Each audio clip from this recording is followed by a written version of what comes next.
มาสูงพี่น้องเขากุเกาะค่ะเนาะคำคืนนี้ก็มาลึกเปียดอีกหนึ่งค่ะเนาะมาครบทมยาพี่น้องผู้ปัญญาเขาคำคืนนี้ก็ได้เป็นคำคืนวันที่30เดือนธันวาปี2565ค่ะเนาะที่เขาในเดือนธันวาคมอย่างนี้ค่ะเนาะคำคืนนี้ก็พี่น้องเขาซื้อนอนไปรับซื้อไปไล่นอนเกาหลีเนี่ยเขาขามาครบทมยากันในTikTok ไลฟ์สดกันเนาะวันนี้เขาข่าเอาลองตั้งตับซึก UWSA เลยตั้งจอมพ่องลงทักษิณก็เก่าอันเป็นปอของจอมพ่องลงอุ้งอิงนะครับก็อันเป็นจอมพ่องลงก็มือเลียวครับเนาะอันนั้นก็เลยว่าเป็นรองอันใหญ่เด็ดๆครับเฮ็ดอยู่ในวันนั้นล่ะในมือหลายวันเปิดมาย้อนไปว่าจอมพ่องลงทักษิณมันเจ้าไล่ปืนเผากว่าว่าตาตีจัดการเปียดตับซึกว่า UWSA อันไล่เกี่ยวข้องยาเมากรรมนั่นไงไล่ย้อนตั้งหัวมือตีมันยาก็ย้อนตั้งหัวมือตีเขสังเกตว่ามันเลยเขอำหมจอมก็ตีเฮ็ดสร้างหังกวยตีไล่เกียดเขตัวเก่าอันนี้ก็มันเจ้าลาดไว้จังนั้นครับเนาะย่อก็ตีไลเพียวเปียยายาก็กล่าวอ้างกล่าวนี่ว่าตับซึกว่าUWSAเฮ็ดโครงการโรงงานยาขายส่งออกนอกเมืองเนี่ยมันจะออกลาดไว้ความเขาในครับเนาะว่าเสียมันลาดยาว1วันต่อมาก็ภายดังอุงีล้านอันเป็นภายคานปากของตับซึกว่าUWSAเขาก็ออกมาปืนเผาว่าการติมากล่าวหากันร้อยๆเลยมีสักเสหลักฐานมันในถูกรีเปลี่ยนมันจังยาสิเรนาตาตับซึกว่าUWSAภายหลังองค์อีล้านเขาก็ออกมาตอบคำเดียวว่าเขาในไรเกี่ยวข้องจอมยาเสียมก้าเขาเปลี่ยนภายอันไรเพียวยาเมากรรมจอมแทงลูกก่อนอันในองค์อีล้านเขาออกมาตอบจอมพ่อลงทักษิณเขาเนาะก็ในไหวเสียนั่นแล้วในภายดังตับซึกว่าUWSAเขาตั้งกาโฮจอมพ่องลงทักษิณเนาะจอมพ่องลงก่อเก่าครับตั้งกาโฮเพิ่งยอบไรแบบนั้นก็เฮ็ดสิลองไรเนี่ยตีจอมพ่องลงทักษิณนั้นภายดังตับซึกUWSAเขาตีปัน80 ล้านนะครับเนาะ80 ล้านบาทครับภายยอบไรจอมพ่องลงทักษิณนั้นก็เฮ็ดให้สินมิวนั่นขนาดเนาะเขาว่าตั้งกาโฮเนี่ยอันนี้80 ล้านครับก็ใน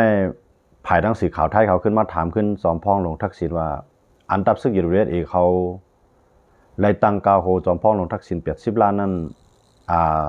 จะเขาวนหันถึงจะหือมีรองไม่ใจจะหือเนี่ยภายสีขาวทั้งเมืองไทยเขามาถามกันเนาะจอมพ่องลงทักษิณมันจะก็ขึ้นตอบว่ามีรองไม่ใจสังเขาจะเลยเขียงตาเขาก้อยกาเขาหลุดเลยเกียดเคกวนเขาเขาหลุดเลยอยู่ในดีตั้งนะครับว่าจะไหนครับน้องลองว่าเขาเกี่ยวข้องนั้นได้โมเดลในกวนเขาถ่ายแค่พังถ่ายวิดีโอไว้หมดแล้วมันจะตอบไปจังไหนครับบอกว่าโมเดลในเมืองไทยนั่นได้พวกภายด้านการเมืองในจอมพ่อหลวงทักษิณก็เลยว่ามีอาณาปาวานือลงปองซึ่งเด็กๆค่ะเนาะเรื่องกันในย้อนเบอร์มันเป็นลูกยิงสาวมันเจ้าก็ลองหนึ่งยาวก็ปาฏิเพื่อไทยมาเนี่ยก็เป็นวันเจ้าก่อนหูกอดตั้งไม้เนี่ยเขาก็อะไรว่าเปลี่ยนตีนเปลี่ยนมือเปลี่ยนเป็นแขนเป็นมือตอนตาได้10 สร้างอย่างเส้นด้างการเมืองกว่านั้นเลยเลยว่าจอมพ่อหลวงทักษิณอยู่ไว้ตั้งหลังมันตั้งเสียงนั้นขนาดเนาะอันที่ในเฮ็ดให้มือเร็วในว่าเสียตับซึกว่าUWSAเขาไล่ออกอันนั้นได้เขาก็ไล่ว่าเป็นตับซึกว่านั่นได้ก็ว่ามีจุ่มหนึ่งตั้งกาโฮจอมพ่อหลวงทักษิณ80 ล้านเนี่ยอันนั้นได้ก็มันก็จังว่าเป็นภายในขนาดเนาะเลยสิว่ามันเป็นภายดังเมืองไทยเขาได้เขาว่าเป็นตับซึกว่าUWSAตั้งกาโฮจอมพ่อหลวงทักษิณอันนั้นในมันเฮ็ดให้เป็นปัญหาใหญ่มากนะเฮ็ดให้เป็นปัญหาใหญ่มากแท้กำไรเลยเสร็จตับซึกUWSAเนี่ยเขาไล่มีรองตั้งกาโฮจอมพ่อหลวงทักษิณ80 ล้านอย่างนั้นในยังมีเทียงว่าหนีแห้งซึกยาวก็จี้สั่งเก็บซึกหาวแห้งไว้นะครับเนาะยาวก็ตั้งตับซึกหวย171ก็เปียแห้งซึกตั้งนำนะครับเนาะอันนี้ก็บอกว่า หนีเฮียงสังเกตว่ามันมีปัญหามาเขาพร้อมแต่ได้ลุยพร้อมแต่ได้ตึกพร้อมแต่ได้รับมือเนี่ยมันว่าเช่นนั้นขนาดเนาะปองว่าที่แน่ๆอยู่ดีจอมพ่อหลวงทักษิณที่จัดสร้างหางปองก็จังหือกวยกับกวนดังในเมืองไทยในอันเปลี่ยนภายการเมืองเก่าๆดังหลายอันเปิ้นติดตามจอมพ่อหลวงทักษิณได้กำลังก็เขาก็ยุ่มอันมันจะลัดในขณะเขาบ่ยุ่มอย่าเบื่อเนี่ยกวนเอาขนาดมันยามลาดเห็มเฮ็ดจอมในมันขาดลองยุ่มย้ำนั่นขนาดเนาะเหมือนเจ้าหนังว่าเอาเตรียมยิบมือปาตีอันนั้นเตรียมยิบมือปาตีอันนั้นตีเฮ็ดนั้นตีเฮ็ดไหนในกำลืนมามันเฮ็ดเฮ็ดเสียในก็การในมันจะลัดกำในถามว่ามีกวนเมืองไทยในส่วนใหญ่ในยุ่มมกกะคือลาเนี่ยอันยุ่มมันก็มีนั่นขนาดเนาะอันยุ่มก็นะอันยุ่มก็มีอันยุ่มก็น้ำยันเมื่อเจ้าในอันนั้นเขาเดี๋ยวไล่ด้วยก็ตั้งนาว่าว่าเสว่ามันมีข่าวตั้งกาโหขึ้นมาย่อว่าเสภายตั้งเมืองไทยเขาตั้งก่อตั้งขึ้นมาตอนตาเดปะป้ามยาเมากำเลยกำซื้อนั่นนะตอนตาเดเพียวล่างยาเมากำกำซื้อเนี่ยเจ้าในก็ก่อตั้งขึ้นมาเห็นก้าเนี่ยหลายภายครับกำในก็เขาก็ว่าล็อกเป้าไว้หมดแล้วห้องยามีดีอะไรมีวิดีโอใครหมายถึงว่าถ่ายวิดีโอไว้ถ่ายแค่พังไว้หมดแล้วมันหมายถึงว่าถ่ายตั้งลาวเทียมนั่นขนาดเนาะเหมือนเจ้าหนังยุดกุดแยกมันก็เหมือนเจ้าหนังตั้งเมืองศาสตร์เมืองย้อนได้เนี่ยอันที่เขาเอาถ่ายมาเหมือนเจ้าหนังที่เขากับเลือดธาตุหายากนะครับเนาะอันเลือดธาตุอันที่เขากับคูดเนี่ยยาก็ทองคำที่เขากับคูดเนี่ยมันเอาภาพตั้งอากาศเพราะว่าลาตู้นั่นขนาดเนาะเอาลาตู้ถ่ายไว้อันนั้นตั้งเมืองไทยก็ตอบตัวกันนะตั้งเมืองไทยก็เราว่าเขามันไม่ใจอันที่เขาว่ามันมีนั่นเขามีหลักฐานนั้นหมดแล้วที่ไรไปที่ไรอันนั้นมันจะเกิดขึ้นแล้วจังหือเพราะว่า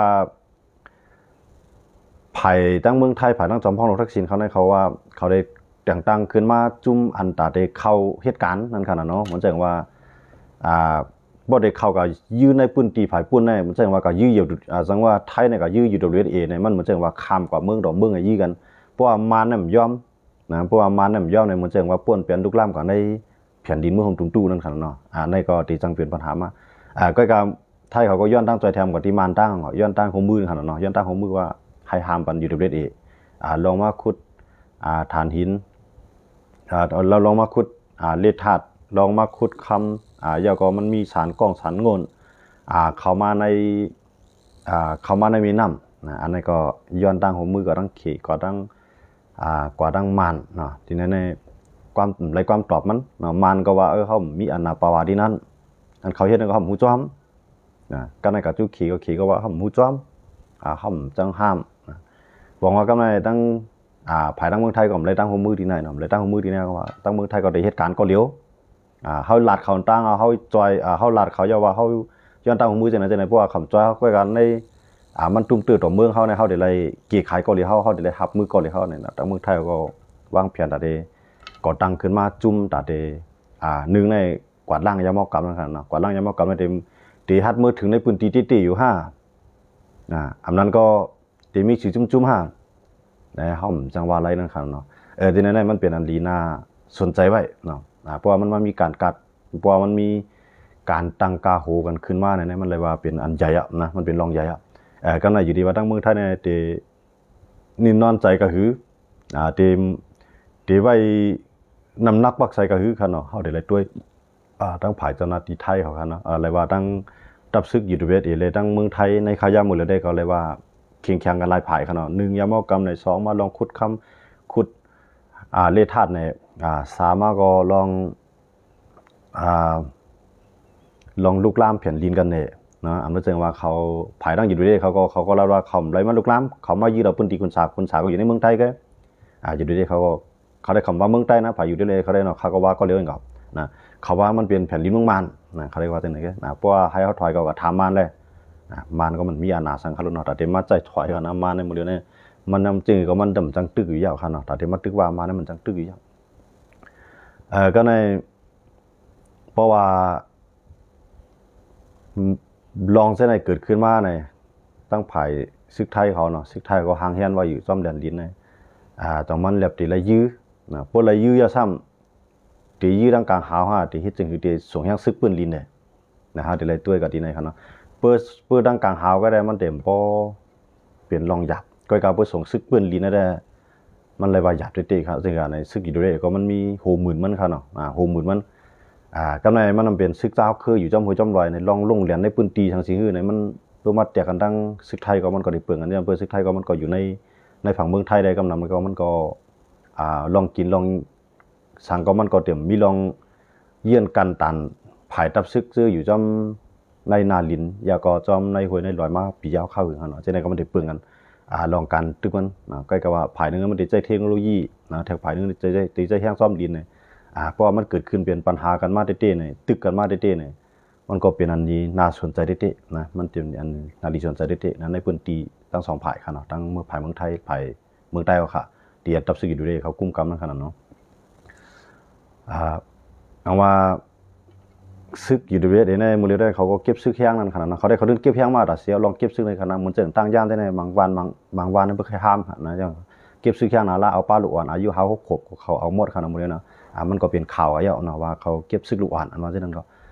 ซึกลูกอ่อนนั่นได้เขาเก็บมาถึงเขาเก็บมาสอนมาสั่งไว้ในมันเหมือนเจ้าหนังใครก็แนวตั้งขี่ขนาดขี่ในก็ลูกอ่อนในเขาจะสอนการซึกมดเขาลูกขี่ขนาดมือพ่องเขาลูกพื้นขนาดเหมือนเจ้าหนังเวียดนามเขาในสอนมดครับสอนการซึกมดเพราะว่าพร้อมแห้งตึกพร้อมตึกเนี่ยหลวนก็มันยี่กองอะไรเขาเลยเนาะเขามาตัวในหลวนก็มันก็ยี่กองแล้วบอกอายุ8-9 ขวบเนี่ยมันยื้อแล้วเขาเลยนะว่ามันไหลสอนมาผ่านการสอนมา9 ขวบ10 ขวบเนี่ยมันยื้อแล้วเขาเลยกองอากาในขนาดยังเป็นจังไรแน่เนี่ยเพราะว่าอยู่ด้วยใจแห้งซึกหวานในเขาตึกเนี่ยได้อยู่ด้วยเนี่ยเดี๋ยวไรญ่ามันเดี๋ยวไรญ่าขอกล่าวหาตั้งนำค่ะเนาะว่าป่วนเปลี่ยนสุริสุนเป็นก้นในทางสิ้นได้เนี่ยต่างเมืองก็เด็ดด้วยเขาว่าเป็นจุ่มก่อการให้เป็นจุ่มมันป่วนเปลี่ยนสุริสุนเป็นก้นมันจังเกิดขึ้นค่ะเนาะเพราะว่ามันเป็นบางตึกกันเมืองเหมือนจังหนังเมืองใครว่าเป็นเมืองดอกเมืองขนาดพวกอะไรเตือนทั้งไทยขนาดมันเป็นเมืองดอกเมืองเขาในอยู่ในตัวเตียนในเมืองมันเมืองตุนตู้ก็ในทำเมืองไทยก็เป็นเมืองร้อนแล้วก้อนขอก้อยมาในเปิดตึกกันมาผ่านนึงทำเป็นองค์ปองจึงอันจัดจึงลุงผ้าเขาห้องไปแทงภายนึงทำเป็นจุ่มยุบกองกลางเจ้าคืออันละลายภายก็หันว่าเป็นตัวเตียนของเขละลายภายก็หันว่าโฮมันตั้งมันละลายภายก็ว่าเป็นหันว่าเป็นก้นกายามอกรรมเนี่ยเช่นในนั้นมันบอกว่าข้อกล่าวหาทั้งหลายได้มันถึมใส่อยู่ด้วยเองเขานั่นขนาดเนาะก็อยู่ด้วยเขาก็ฮับเขาก็คัดใจตัดได้ล่างว่าเขาเนี่ยเกี่ยวข้องซ้ำยาที่ยามอกรรมเขาเพียวกูปีพอถึงวันต่อต้านยามอกรรมมาเนี่ยไว้เพียวผู้เป็นวันเพียวยามอกเพียวมือยามอกรรมมาเนี่ยเขาก็ออกมาเผาในก้นดังนำครับมันจะหนังก้นกายยากินยาขายยาจะในเขามาเหี่ยมตายในก้นดังนำก็เขาก็เฮ็ดมาครับจนเยี่ยมกันเนี่ยตอนตาเตปากเป็ดข้อกล่าวหาตอนตัดได้ปักเป็ดข้อกล่าวหาว่าเขาเนี่ยเกี่ยวข้องซ้ำยานั่นเนาะมันเจออยู่ในนาทีเขาจะก็เอาออกมาอยู่ปอดต่างย่านไหนมาอยู่ปอดเมืองใหญ่ไหนมาอยู่ปอดเกซี่ไหนมันคายโครงการโครงงานมันออกมาทั้งในก็มันก็ถึงมีพองนั่นขนาดเนาะเจนได้มันได้โคมมือกันลายไผ่มันจะหนังซึมยุบกองกลางในใต้เท้าลายจุ่มในเจนได้มันได้มีลองเกี่ยวข้องลายไผ่เขาเนาะจังหวะยามเอากลับมาได้ถามว่าทั้งเมืองไทยเนี่ยเกี่ยวข้องห้าในข่าวอยู่ยังว่าเจ้าหน้าที่ทั้งเมืองไทยบางส่วนก็ถึงเกี่ยวข้องอย่างว่ามันเป็นไล่ดีๆขนาดนั้นเจนนะเพราะว่ามันมีเจ้าหน้าที่ทั้งเมืองไทยบางส่วนเกี่ยวข้องพ้องเนี่ยมันจังเข้ามาไล่เข้ามาด้วยในบางทีนะครับนะเจนก็มันได้เกิดขึ้นอยู่ว่าอันนั้นมันเด่มเกี่ยวข้องดั้งเหนือมันได้เกี่ยวข้องดั้งใต้น่ะมันจะซึกเข้าซึกใต้ก็ลีซึกต่างคือก็ลีมันหลุดเล่นเงินนะครับเนาะในเพราะเปลี่ยนซึกมันหลุดมีเงินหลุดจ่ายเจนก็จังมีตังหัวมือก็มันก็เปลี่ยนกว่าไรนั่นครับเนาะยามอกรรมเนี่ยมันนำเตี้ยเมืองเฮาคาได้มันก็กะอันว่าเพียวยามอกรรมเนี่ยมันมีจุ่มแหลมเพียวตั้งแต่โคเกียวโคไล่มาต่อถึงปีรุจิตมาต่อถึงอยู่ด้วยมาต่อถึงเทียนเอาเอกยันตีเก้าก้างกูจุ่มเพียวหมดหะยาเนี่ยนะก็กะมันกับเพียวดีหลายๆเนี่ยมันกับเพียวดีก้นเมืองไงนะมันใจกับเพียวใส่ตีโปกายาไล่ใหญ่มันโฮงการโฮงงานมันตั้งดีแล้วกับเพียวแบบคูแบบซิมแบบเนี่ยเตรียมรถเตรียมกาเนี่ยมันมีมันกว่าไรมอกเก้าทง10 ทงอันแฮนะในแอบสับเปลี่ยนอีดีรถว่ามันบอกพวกน้องพวกกายย่อยกันเนาะเห็นมาก็กายย่อยเขาอย่างนั้นมันออกกับมิดก็มอดให้ก็เขาก็ก็ยับจังไงเพราะว่ามันเป็นทีแนวคือก็ยังในใต้เอาคาได้มันก็ถึงคู่เลยว่าห้องยาเนี่ยมันตั้งเลยที่เนี่ยขยุ่มยังว่าใต้กูจุ่มก็ฮู้นะข้อมูลมันจะได้ว่าตีแล้วมันเป็นตีผลิตยาได้ที่นะเขาถึงฮู้ครับหุ่มเป็นไรครับในเมืองใต้เนี่ยมันเป็นมันลดใส่ตาโก้เอาคำไรเขาหรอกนะก้อยก็ขำพัดกับเพียวนะยอดมั้งพวกกับเพียวก็จุ่มยุบก่อนหลังกันมันตึกกันไผก็เคยเกิดบางตึกก็เลือเสียมเพียวในลิคุลิกตาใส่กันให้กินจ้องกันกว่าก็มีนั่นขนาดเนาะซึกในพื้นที่มันบางพื้นที่กันขนาดนะแต่ว่าจะในยามอกกับในมันตาได้ไฮไลท์ไล่ว่านี่มันไฮไลท์ยันเบื่อมันเป็นไล่ตีหลีนะไล่ตีหลีแล้วก็เฮ็ดง่ายคลายขาด1 วันก็เฮ็ดอะไรเป็นหัวหมื่นหัวเสียนเมียดมันต่อ1 วันค่ะเนาะ1 เมียดก็เป็นเฮียง2 เฮียงเนาะแต่ว่ามันเป็นอันมีกาคันหลีแล้วก็ เพราะว่ายาเนี่ยมันเกี่ยเลยหมักกองแทงว่าเอากับจับใส่ก้นคือไหลก้นคือนั่นก็ร่วมกับจับใส่ก้นขึ้นไหลก้นขึ้นนั่นก็ร่วมนะต้องว่ายาเมากำได้เนี่ยนึงได้เพราะว่าก้นหอมกินเขากับขายเพื่อนๆเนี่ยเพื่อนไรกินได้จับไรจ้อยก่อนนี่ก็